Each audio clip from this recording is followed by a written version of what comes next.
I'm here on behalf of Eric Simons and Alison Wiley as organizers of our series, Community-Facing Data Management Platforms for Indigenous University Partnerships. And we got off to a great start last week with Gate Tasu's presentation on Health-Sick archaeology and data management in the field. And I want to thank Elroy for his insight and his guidance. And if you missed this talk, it is available as a recording on our website. It's important to acknowledge our Musqueam hosts at UBC Vancouver for their hospitality and allowing us to live and work on their traditional, ancestral, and unceded territory. There are several versions of this text in use at UBC, and this week I'm going to draw from the Board of Governors, whose text includes the following. For those who are non-Indigenous, our presence on these lands is an ongoing act of colonization. When we acknowledge these territories, we also acknowledge our responsibility to center and support Indigenous sovereignty in all our organizing and being. We are not, however, only on Musqueam lands, and many of us are gathered in the territories of other Indigenous communities. And this week I've asked my colleague Neha Gupta from UBC Okanagan to provide us with a land acknowledgement for her campus. Neha. Thank you, Andrew. I respectfully acknowledge the Syilx Okanagan Nation and their peoples on whose unceded and ancestral territory we stand, where we are gathered upon today, and where we are guests. Thank you, Neha.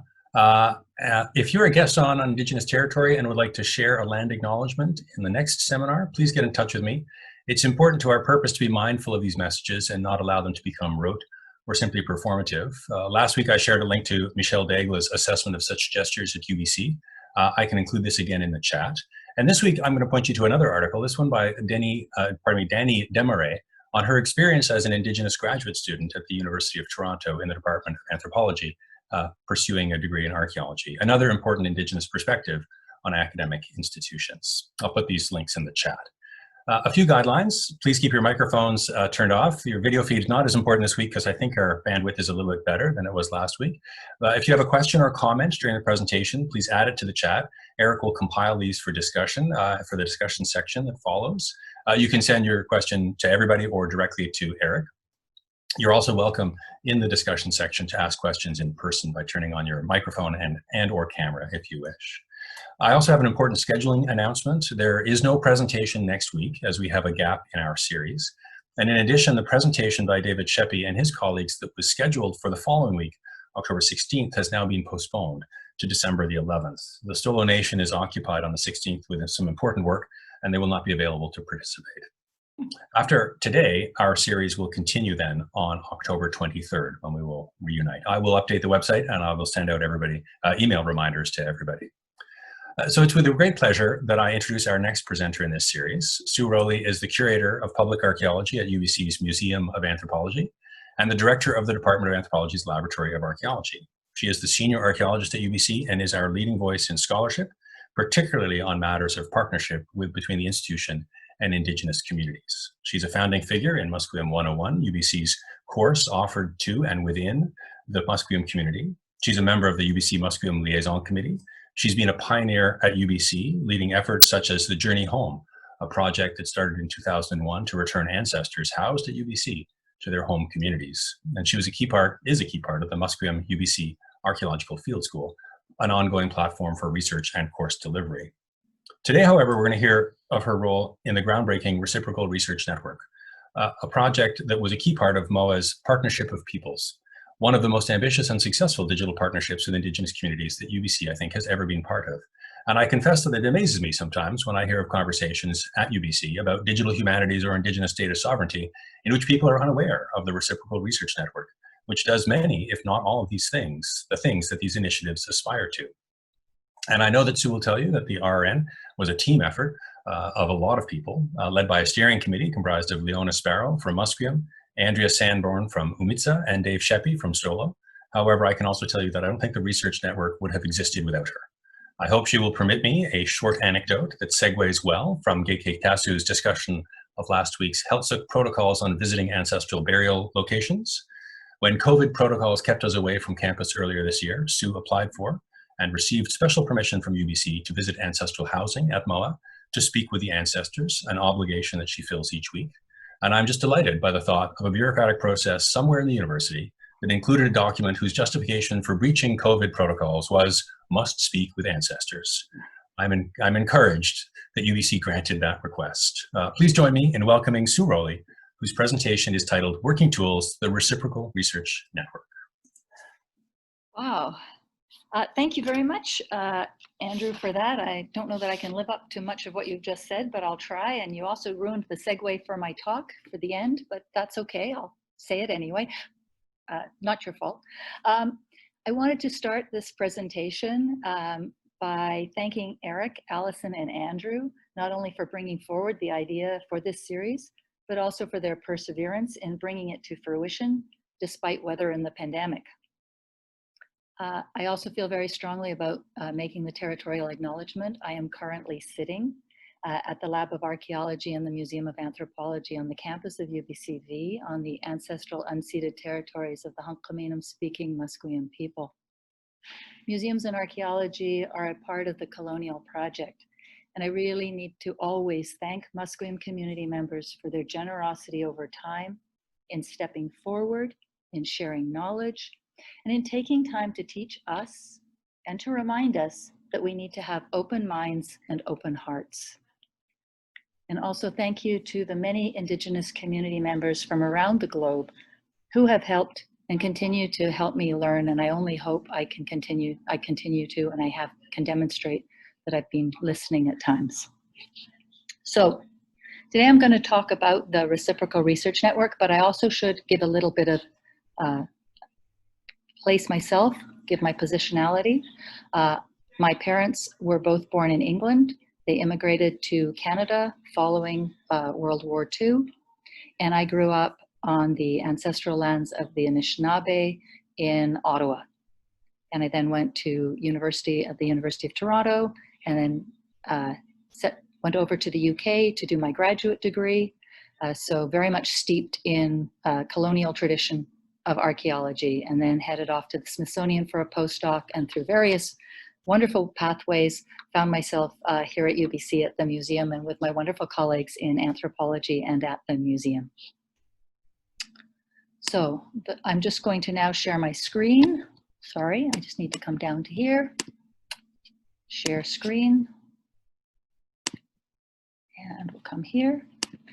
And I'm going to ask you all to tell me if you can actually see my screen, which should show you my desktop at the moment. Yes, we can see it. Okay, and now I'm going to play from start. Okay. So what is the Reciprocal Research Network? The Reciprocal Research Network is an online research tool that was co-developed by Musqueam, the Umista Cultural Society, the Stalo Nation and Stalo Tribal Council, and the Museum of Anthropology.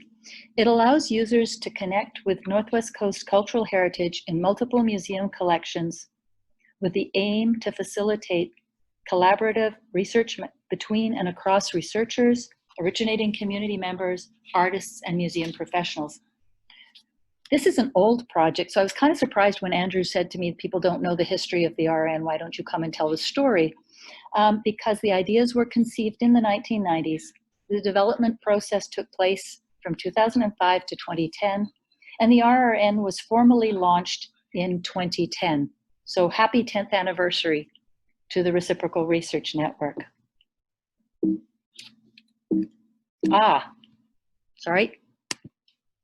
So this is the front page for the Reciprocal Research Network. For those of you that may not be familiar with the co-developers, these are the areas where the co-developers, institutions, and nations are situated. And these are just some of the people that worked on the RRN during its development process. Each had family, friends, colleagues, and often an institution supporting them as we developed the project. So while I'm speaking today, I would not be here without any of them.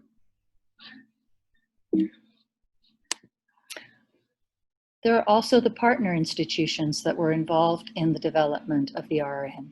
These are the institutions that at the grant phase sent in a letter saying, we're prepared to try this crazy idea. Let's see if we can make it work. I'm just going to stop for 1 second and close the door because I think you might be able to hear other people in the hallways.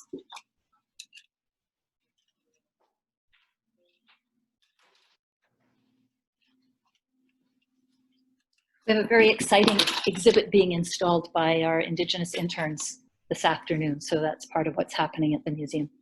So the institutions that were involved in the development of the RN were the Museum of Archaeology and Anthropology from Cambridge, the Pitt Rivers from Oxford, the McCord Museum in Montreal, the American Museum of Natural History in New York, the National Museum of the American Indian in Washington, the National Museum of Natural History in Washington, the Royal Ontario Museum in Toronto, the Glenbow in Calgary, the Lab of Archaeology at UBCV, the Museum of Anthropology at UBCV, the Burke Museum, and the Royal British Columbia Museum in Victoria.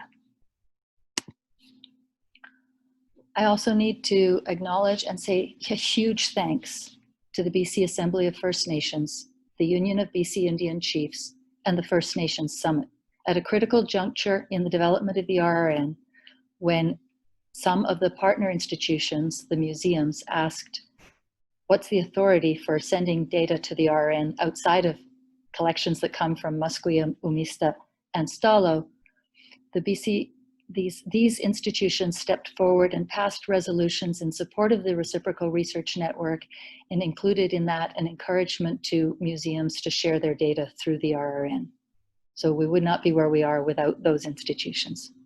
And of course, we always need to be thinking and be thoughtful and thankful to the funders, the Canada Foundation for Innovation, the BC Knowledge Development Fund, the University of British Columbia, the Kerner Foundation, the Social Sciences and Humanities Research Council of Canada, and Joseph Wask.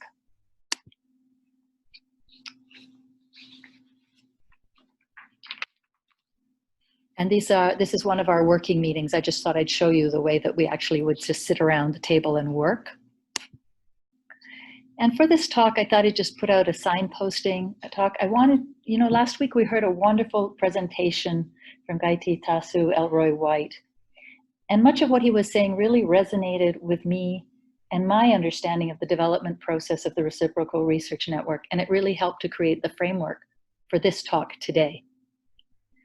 So I'm going to talk, as I've already mentioned what the RRN is, a little bit about the genesis, why, the idea of what you don't know that Elroy mentioned, and then the challenges and opportunities, how we got started, building relationships and trust, not using the same terminology, incompatibility and protocols, and trial and error. And then we'll go down the rabbit hole. We'll actually go to the RRN and we'll do a little bit of playing on it so I can just show those, demonstrate it to you in the way that Elroy demonstrated some of the features of ENZA. This is the logo for the RRN. It was created by the first two RRN interns from 2004 to 2005, William Wasden Jr. and the late Terry Point. And I thought I'd just explain a little bit about it because I think it speaks so eloquently to the vision behind the RRN. Terry suggested design elements based on traditional navigation and creation themes. Messengers would travel by canoe to bring news to communities and invite them to gatherings. Salmon, a symbol of renewal, navigate through streams and oceans guided by the stars. These ideas allude to the RRN's goal of facilitating community renewal and knowledge by navigating through the internet and museum collection management systems.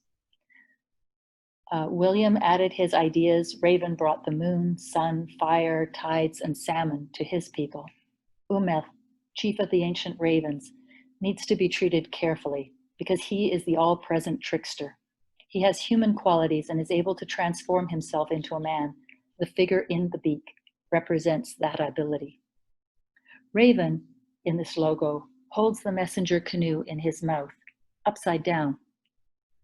This refers to people saving young salmon caught in a river with low water levels by placing them in a canoe and dumping them into another river.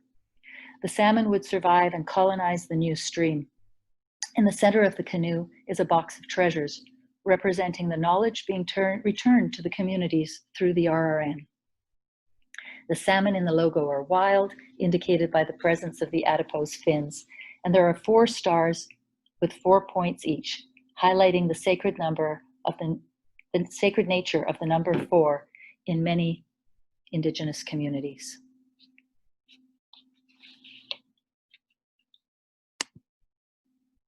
So The IRN there is trying to make connections across time and space, connecting people with belongings, language, the land, traditions, and stories. And one of the questions posed is, how can people reconnect, reclaim, and repatriate their heritage if they don't know where it is? If you don't know what you don't know, how can you find it? And here I'm talking about heritage that is being disconnected from community through collecting, theft, gifting, sale, and coercion, and has ended up in far-flung and not so far-flung colonial institutions. So the genesis of the RRN comes about in the late 1990s, by which time a number of relationships had developed between the museum and Indigenous communities through the work of community members, as well as through collaborative projects led by Museum of Anthropology curators and Lab of Archaeology and Lab of Archaeologists. Sorry, can people still hear me? Okay. And Lab of Archaeology archaeologists with Indigenous communities. During those projects, discussions about repatriation, about visible storage, this is a picture of the museum's old visible storage, and how to find collections began with community members. It was also the time period in the 90s of the beginning of museums putting their collections online. So people began to think about, would it be possible to expand the idea of visible storage beyond the physical wall of a single institution, and how would you do that? Anne Stevenson, the MOA collections manager, worked on the idea that collections could be brought together virtually from different institutions and shared in a way to build a reciprocal exchange of knowledge. Discussions were held with Musqueam, Stalo, and Umista, and this idea became the virtual research infrastructure of a much larger Canada Foundation for Innovation grant. This grant was called a Partnership of Peoples, and it saw a renewal of the physical infrastructure of the museum and the Lab of Archaeology to facilitate and promote collaborative research. And here you can see a quote from the actual grant application indicating the belief that this is the way forward for museums and the way of the future for museums working with Indigenous communities. So one of the questions I think when you start any project is, who's going to put the time in and why are they going to put that time in? And for me, that's always been a huge question about the Reciprocal Research Network. Why was everyone so willing to put in so much time and effort? And hopefully by the time you've heard this talk, you'll understand the huge effort over the 3+ years of the development process. The steering group members met twice a month, once via phone conference call and once in person. This usually meant Dave driving down from the valley and Andrea driving down from Alert Bay once a month to meet. The community liaisons, who I'll talk about shortly, met weekly, and the development or implementation team met every single day. So the steering group was made up of actually I'll get to that in a second. So for Musqueam, and this is a picture of the mouth of the Fraser River, Leona Sparrow has always been very clear that museums have an obligation. It's our obligation to bring cultural information back to the community from which it originated. It's not keeping it locked away in storehouses, it's bringing it forward. And bringing it forward simply online isn't bringing it home. So we have an obligation to actually make it come home.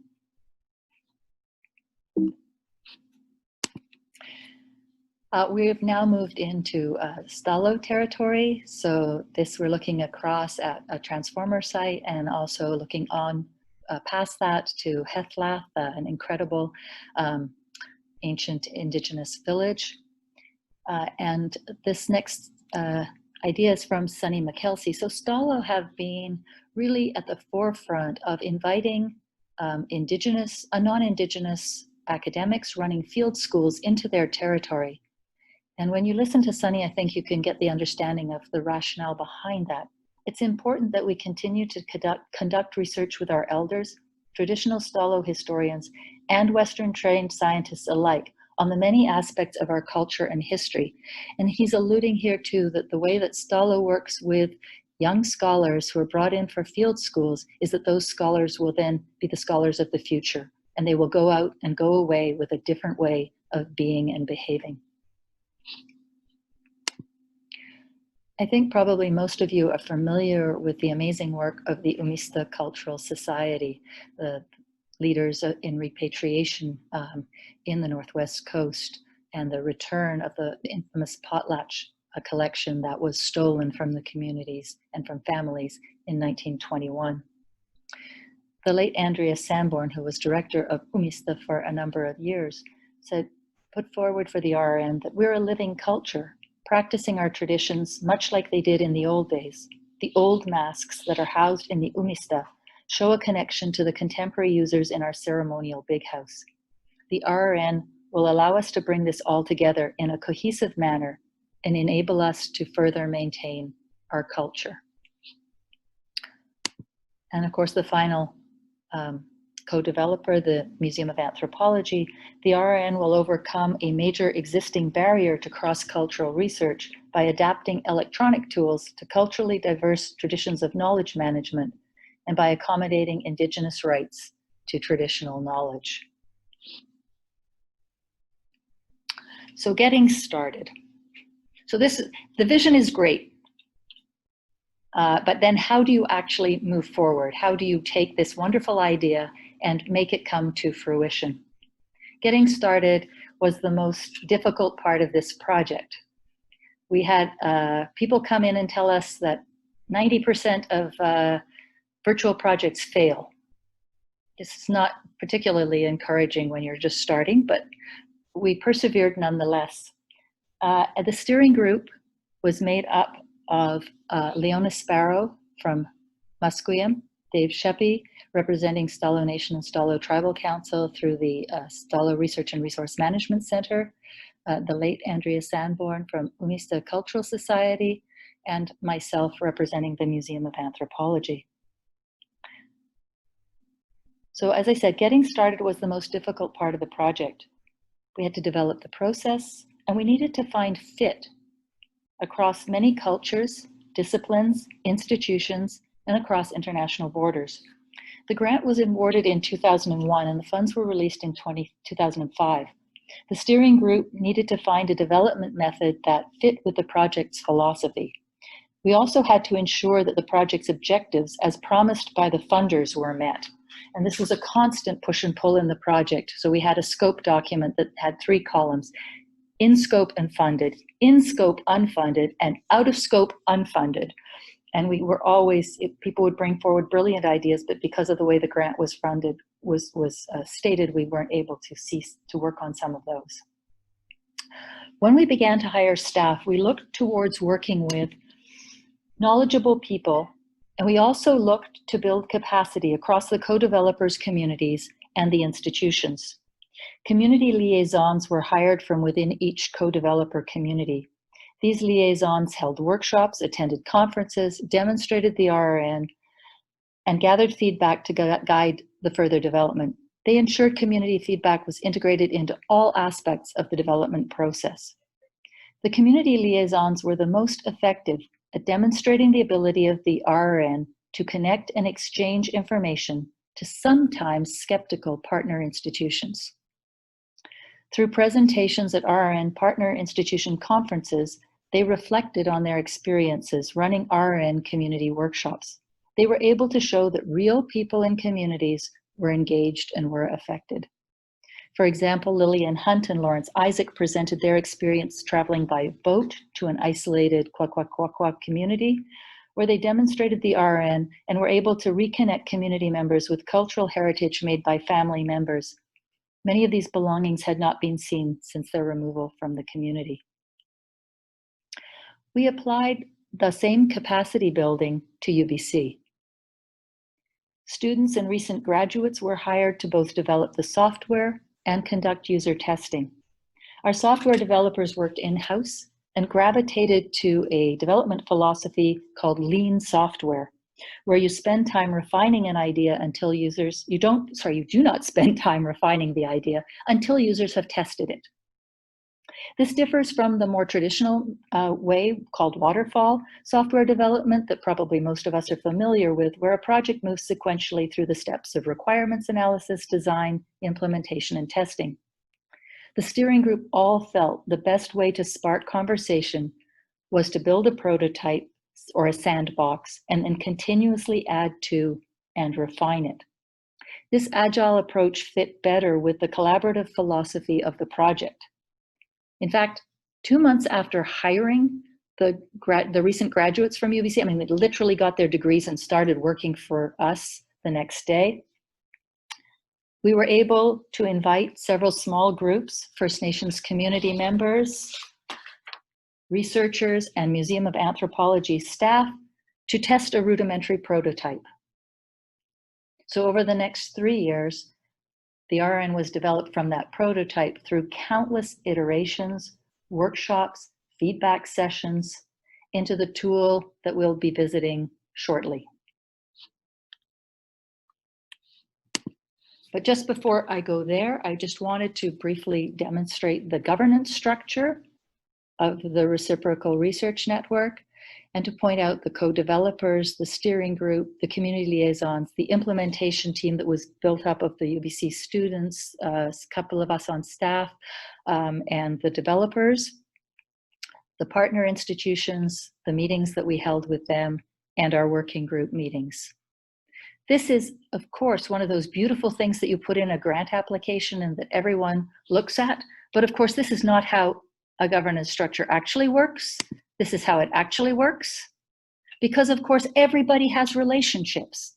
And information always flows in very strange and mysterious ways throughout any form of development. And this is how it actually worked with us. And the most effective things we found were the daily scrums that are down under the implementation team, where everybody would sit around in a room, or I guess now we'd have to do it via Zoom, but we'd all sit around and each person would say what they were struggling with that day and add to that.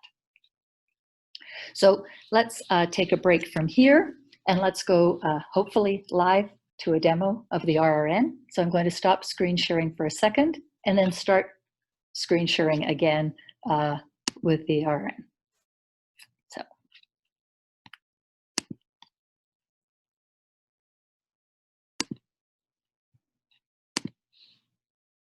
And I hope what you can all see now is the Reciprocal Research Network front page. Is that right? That's good. I can see Andrew. Andrew, are you nodding your head? Okay, excellent. Thank you. Okay. I'm going to have to make this even smaller. Okay. So let's go down the rabbit hole of the RN. I am going to log on, and this is actually one of the really critical parts of the RN. This allows institutions to share images that they are not allowed to share publicly if they don't have copyright to. Because it's password protected, because you have to become a member, it means that you need to subscribe to the terms and conditions of use. It's very easy to sign up for the RN. There's a very simple request an account button that you can follow. And it takes about 3 minutes to fill out the form, and it takes about 6 to 8 hours maximum to be approved to join. So we're not trying to add any barriers. Sorry, I just need to type in.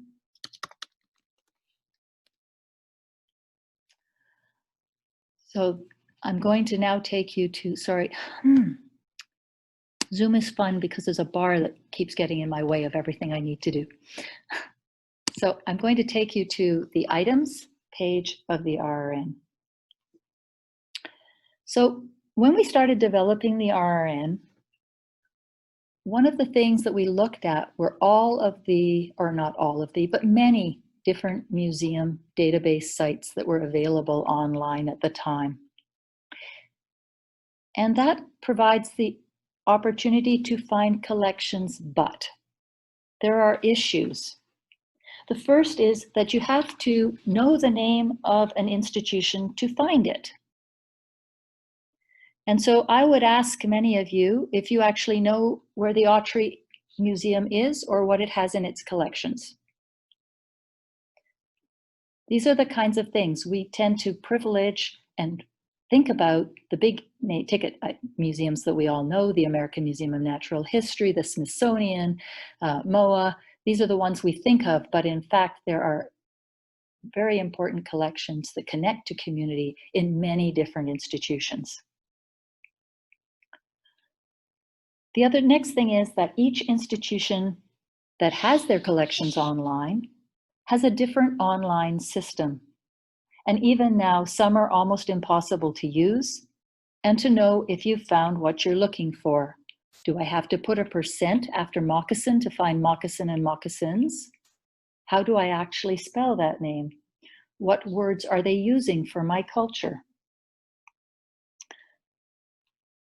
So this was one of the earliest things that we heard, and it was a level of frustration actually coming from Indigenous artists who were actively researching heritage for their practice about the challenges of learning a new system for every museum that they visited, and the incompatibility of these different systems and the different terms that they used.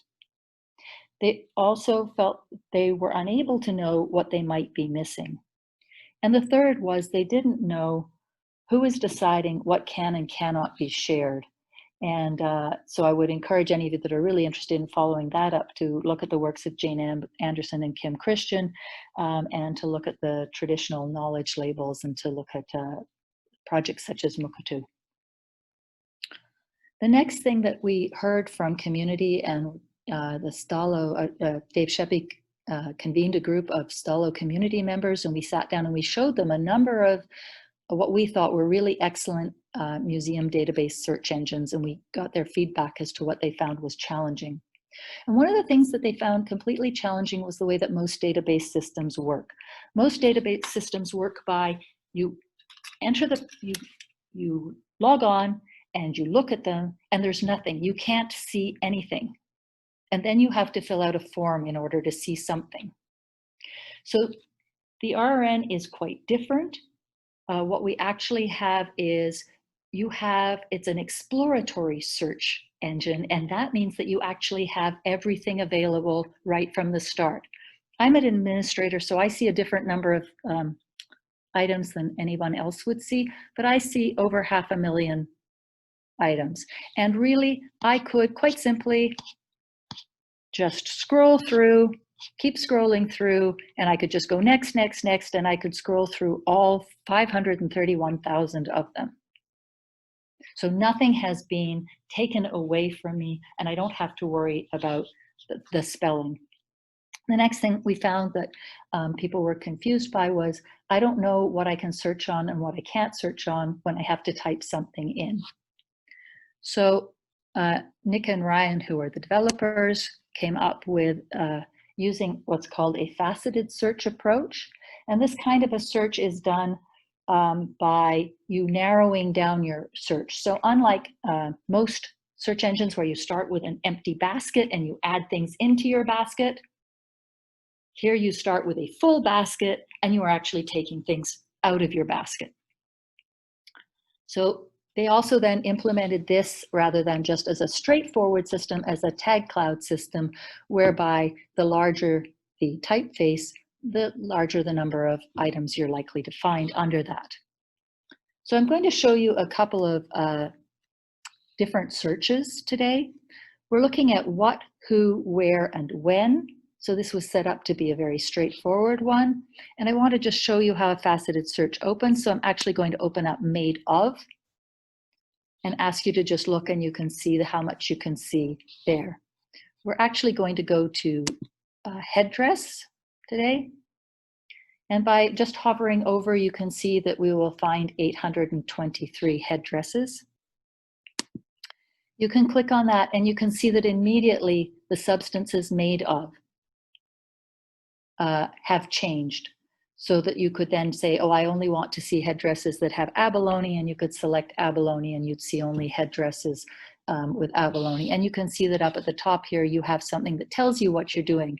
Find headdresses, and then show results. And we're going to get there in a second because I actually want to further refine. I want to go to where. And so I'm going to open place made, and I'm going to go to Canada, and I'm going to go to British Columbia. And I'm actually going to take us even further. I'm going to go to Kinkham Inlet. And I'm going to take off Kinkham from here and just show you that up here, here are all 223 that I could scroll through.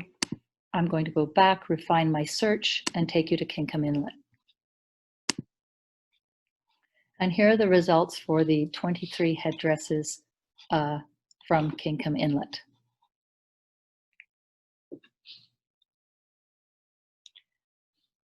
I'm going to pick this one here, the Thunderbird headdress, to demonstrate what the item record looks like and to talk a little bit about some of the issues that we ran into in the development process. This one here is from data provided by the Museum of Anthropology. So this headdress is in the collection here at MOA.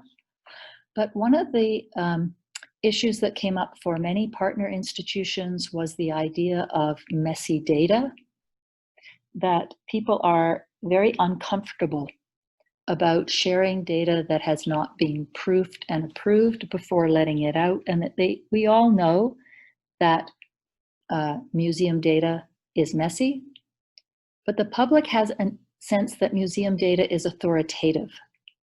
And so there was this tension between, can we let out this messy data to the public? Will they take it as authoritative even though it's incorrect? And one of the ways that we got around this was through the fact that this is a research tool, and the idea of being able to, in effect, crowdsource information about a piece was really an important part for institutions to think through. The other thing that institutions brought forward, and this speaks to that issue that Elroy brought up last week, of speaking different languages. And one of the things that we found really interesting was that it was actually the academics that spoke different languages.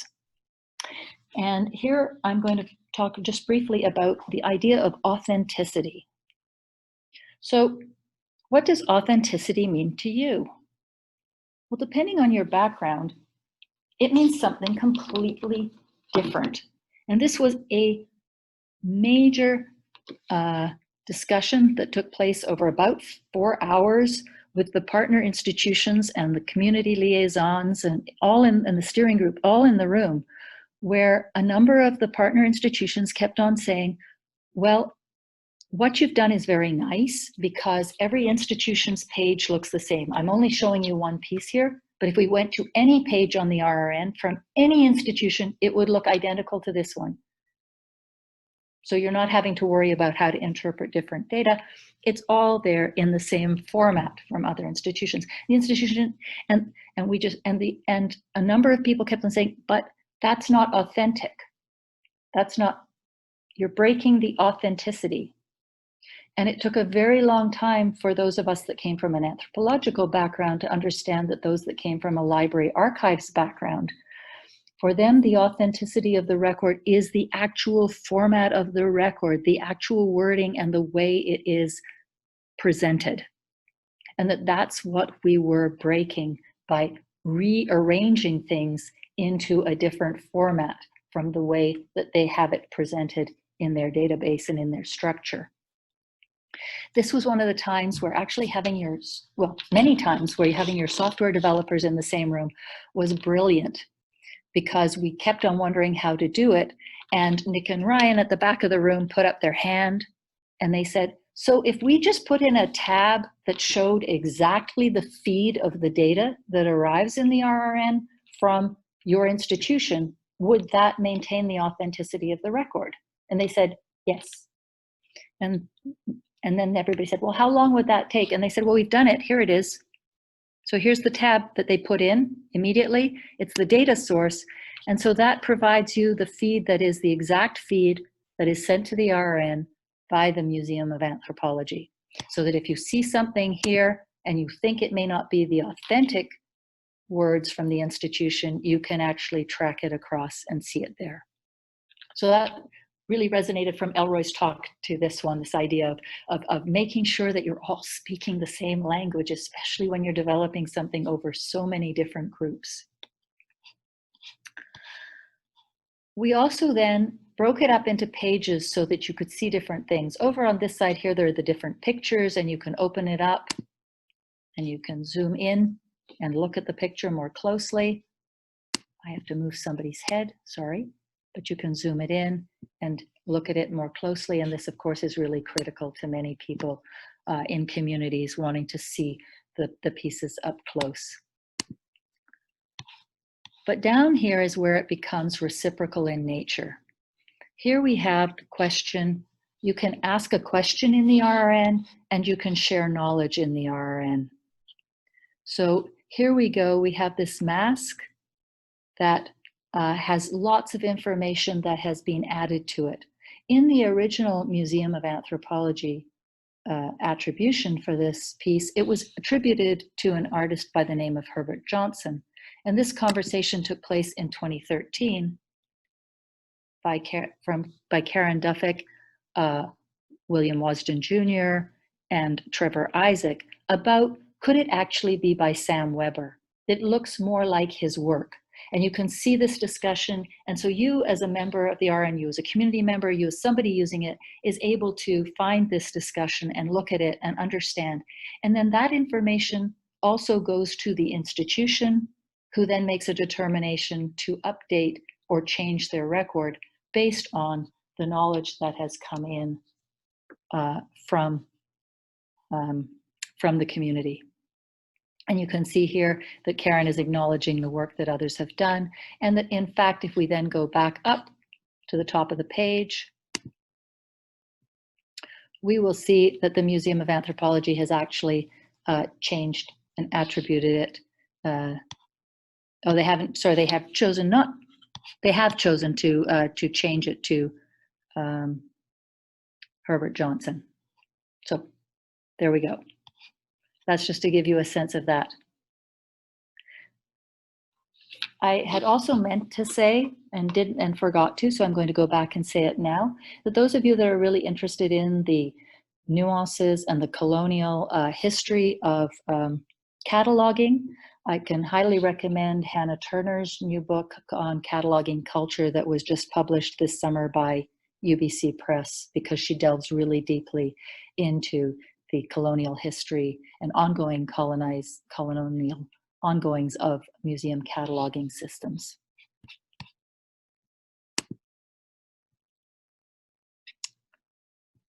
So we're going to go and do another search on the RN to demonstrate something else.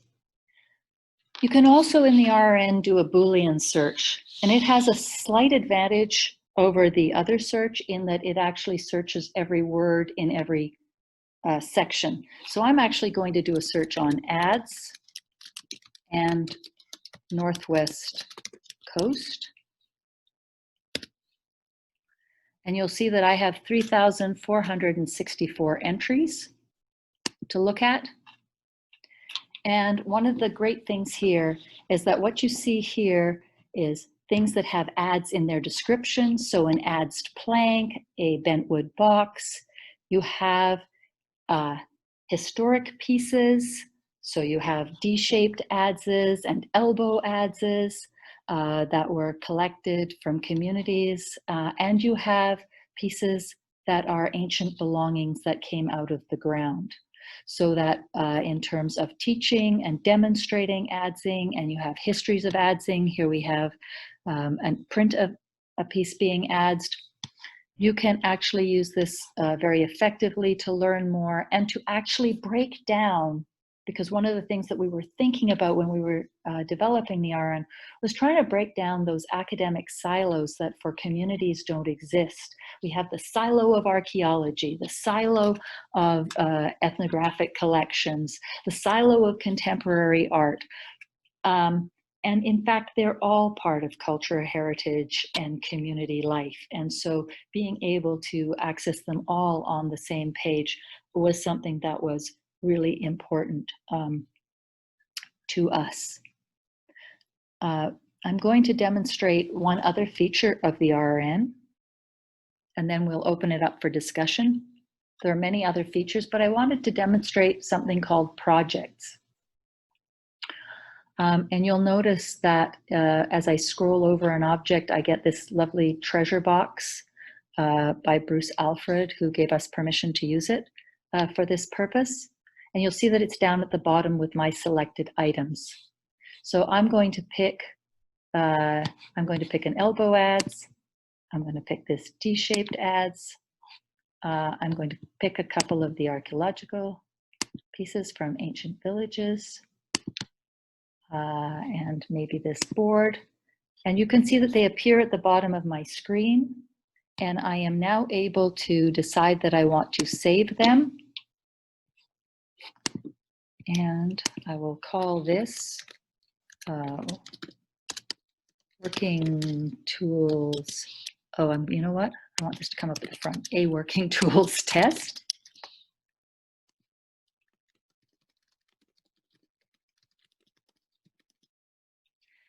Now, this is where the RN gets really interesting for people working, for researchers, for community members.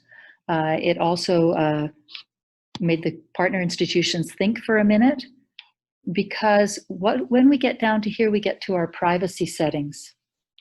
And so we have here the open setting.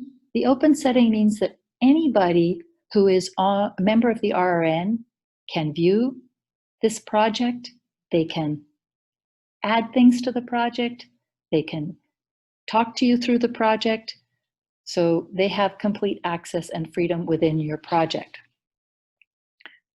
Closed means that only members of the RN can see the project, but they'll be able, they can view it, but the project names and descriptions will appear for non-members so they can request to join.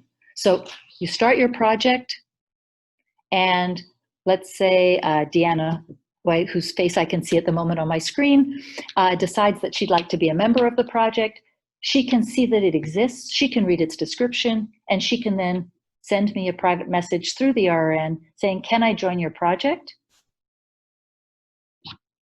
And then the final one is private. This means that only people who have been invited to see can even see that the project exists. I can't see that the project exists. The software developers can't see that the project exists. No one can see the project exists except the member who created the project and those people that have been invited to be members of it. And I remember the partner at one of the partner institution assemblies, when they first saw this, they said, does that mean that people can put anything they want repatriated into that and then discuss it without us even knowing? But yep, that's exactly what it means. And then they sat back and they said, well, actually, that's no different than us sending lists of our collections out to people. Okay, we understand. So you can see I can set this up as a closed, and then I can just type in people's names. I saw that Carol was here, so I'm going to invite Carol Mayer to be part of it.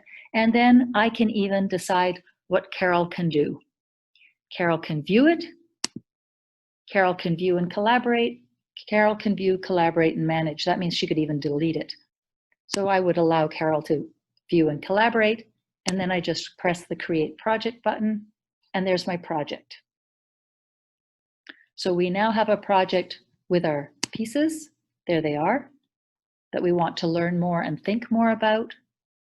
And within this, there are many different facilities. We use this, or I've used this a number of times. I know other people that have used this to do exhibits, to do research projects, to do school assignments. There's lots of different uses for this. You can search within it if you had more than 6 items. You can create discussions. You can create write boards, which is a very, very simple version of a Google Doc. We had originally not intended to have this feature because Ryan and Nick said, well, why wouldn't you just use a Google Doc? But one of the elders in the room, when we were thinking and talking about this, said, what's a Google Doc?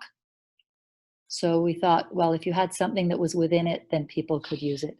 And you can upload files, pictures, images, things from other collections that are not currently on the RRN. So I just wanted to highlight that for you because it's a really critical function of the Reciprocal Research Network that you can create and run these different projects. I'm now going to return to the slides. Okay. Uh-oh. Uh-oh. I think I'm not there anymore. Am I still there? Yes. You're still here. I'm still here. Sorry, my screen said I was no longer with you. But you are. Can't see your slides. You will see them shortly.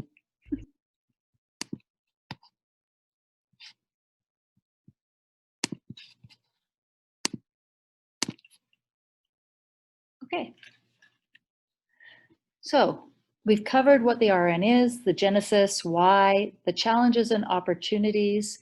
The incompatibility is something that we were really able to get around with the RN through the software systems that we use, through having the developers on site. And I'd like to just say to people when they say, oh, well, maybe you weren't dealing with very many content management systems, that I think we actually are working at the moment with 12 different content management systems, everything from the off-the-shelf Past Perfect to the very high-end museum systems like KEEMU and MIMSI-XG.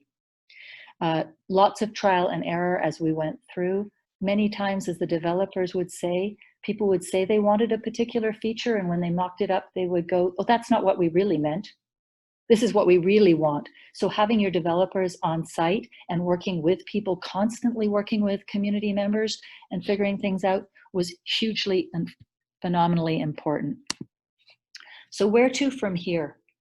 We are constantly adding new institutions. We started with 12. We're currently at 32.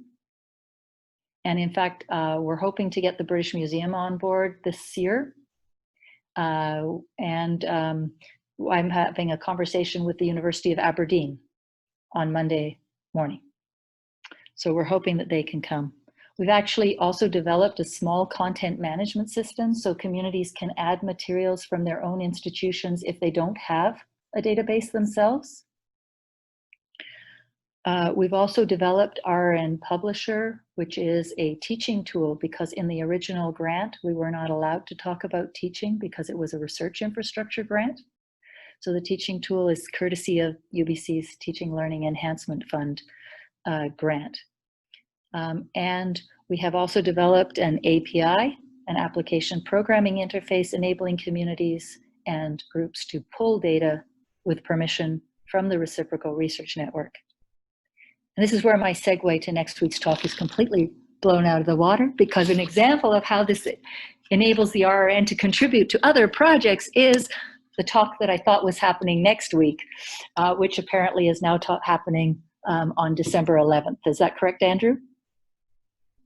That's right. Unfortunately, okay. Dave and the community can't be with us. It wouldn't be next week. It was going to be the 16th. Oh, the 16th. Okay, but the next talk in the they will return on December the 11th. So December 11th, please come back. And this is a project that we were very, very thrilled that the RN is part of this project. And so I know you'll be hearing about it at a further one of these sessions. So thank you. And there's the website address for the RRN. And I'm going to stop share so that we can have a conversation.